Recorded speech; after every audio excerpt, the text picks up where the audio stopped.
really fast. I couldn't sleep. I got tireder and tireder because I couldn't sleep, because I was worrying, and I was worry. I've let the family down. Everyone's going to suffer because I'm no good. Everybody who relied on me, it was a false reliance. I was a fake. Therefore, I worried even more about what financial disaster I'd put on my family. So, anxiety, nervous, energy burning off, lack of sleep. I remember vividly curling up in a ball in the living room floor, howling, not even crying, howling, seeing how shit I was.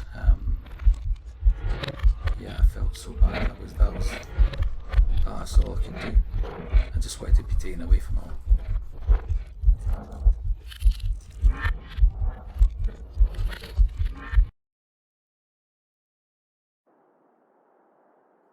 I only realised something was wrong when I was driving back from school crying, and I knew this wasn't right. It was a build-up of stress in work and expectations of work, and then finding that I couldn't do it. I wasn't alone, other people were struggling with it, but I just thought, I can't do this. Why? What's wrong with me? Why can't I do it? I'm a failure. I knew I was stressed. I didn't know I was depressed, and I think it just got worse after that point. There was no stopping it. Once it started, the feelings of negativity about not being good enough, I couldn't stop it. The whole thing made me feel that I was worthless, so I didn't want to meet anyone. I didn't want to speak to anyone. I was so worthless that there's no point in, I shouldn't be indulging in my hobbies, which I love, my cycling and my books. I couldn't do that. I could see, and now I can, that these are the sort of things I should have kept doing. I should have kept in contact with people. I should have gone out on my bike. I should have gone to the cinema. I should have done this. I just had to hide because it was an embarrassment, and I was a worthless human being. And all the things that laterally I know is how you deal with it. I couldn't. It consumed me. Finding a way to kill myself that nobody would get hurt with. I didn't want to jump in front of a train in case the train driver had to suffer stroke. I didn't want to hang yourself in the forest because some kid might find you. But I didn't want to kill myself. But I did. And it was not a drama thing. It wasn't, oh, attention, oh, I want to kill myself. It was, I'm a useless piece of shit, and I'm no good to anyone. Everybody would be better off without me. Which didn't make sense. Now, I see it. It doesn't make sense, but I was so desperate, I was so down. I could understand how people could do it. And I was so numb that I could feel that people in my position then I could see how they could do it. But unfortunately I knew I couldn't because of my family. There's no way. Even though I was suffering and I was hating it and I was absolutely hating myself, I would have never done that to my family. I remember a run, actually being on the beach at Kingsbands, and thinking, because I was away from you all and I was having me time, then I reflected, what a fucking great life I had. This is brilliant. I love my family and this is great. I can do this.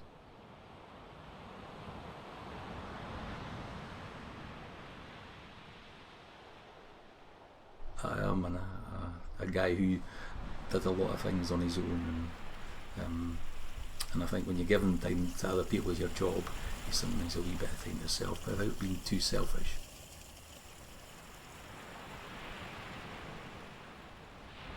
But as soon as I got out there and into my stride, which not a great runner, but into my stride, the head would clear, and then you could just enjoy the experience. So you hear the birds, you listen to the sea crashing in, you feel tactile the sand, and the experience of being doing that sort of thing. So I could enjoy the surroundings. But yeah, at the start, bang, rush, because all it was about timetabling, and at the end, yeah, more relaxed. I could come home and get on with the rest of it.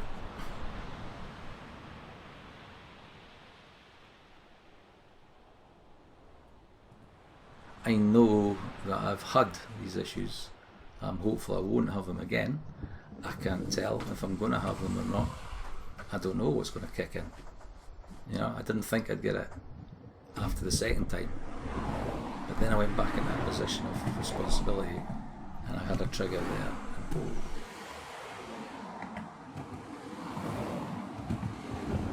I knew things were happening, and I knew that I didn't want to get ill, and I knew that I should be doing certain things and doing all these different techniques, but I couldn't stop it. And that was also a frustrating thing, that to have this experience of 2 big episodes, and then the third one come again, and know and be aware, because I was awareness of triggers and stresses, and because I couldn't get a grip with that made it worse. And for the second and third episodes, I got better at dealing with it and saying, well, I can't do anything about it, I'm ill. If I had a broken leg and I was in a plaster, it's obvious, but because I've got a broken head, it's not obvious to see that I'm ill. I think the last time I was ill was much quicker, because I did get the grip.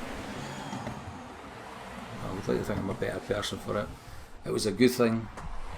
It was a horrible thing, but it was a good thing, in that it made me reflect on what was important. My family was more important than anything else. What other people think doesn't matter, apart from the ones close to you. And work is important, but hey, it's a job, and getting that balance right, and that's what was wrong. Boys, I don't know, lately we talked about it, and I think they weren't fully aware of just how seriously ill I was, which is brilliant, because we were too young to deal with that at the time, but it's good to talk about now.